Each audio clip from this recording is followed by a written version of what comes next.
Bienheureux celui dont la transgression est pardonnée et dont le péché est couvert. Psaume 32, 1. L'amour couvre une multitude de péchés. 1 Pierre 4, 8. Dans la Bible, l'expression couvrir le péché ne signifie pas cacher le mal ni passer par-dessus. Quand quelqu'un se répand et se tourne vers Dieu, Dieu couvre son péché. C'est-à-dire qu'il l'ôte de devant lui et ne s'en souvient plus. Si Dieu fait cela, ce n'est pas au détriment de sa justice ou de sa sainteté. Ses yeux sont trop purs pour voir le mal. Habakkuk 1,13. Mais pour ceux qui croient en Jésus-Christ comme leur sauveur et qui lui confessent leurs fautes, le mal est définitivement ôté par son sang versé à la croix.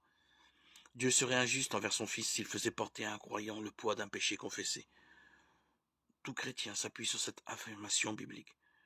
Si nous confessons nos péchés, il est fidèle et juste pour nous pardonner nos péchés et nous purifier de toute iniquité. 1 Jean 1,9.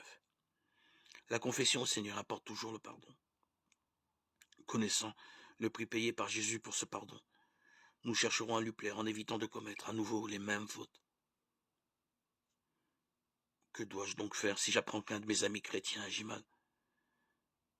Premièrement, et c'est impératif, je le couvre moi aussi. Je n'en parle à personne sauf à Dieu.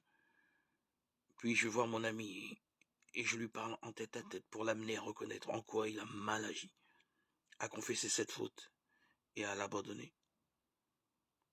C'est indispensable pour que mon ami retrouve une relation saine avec Dieu.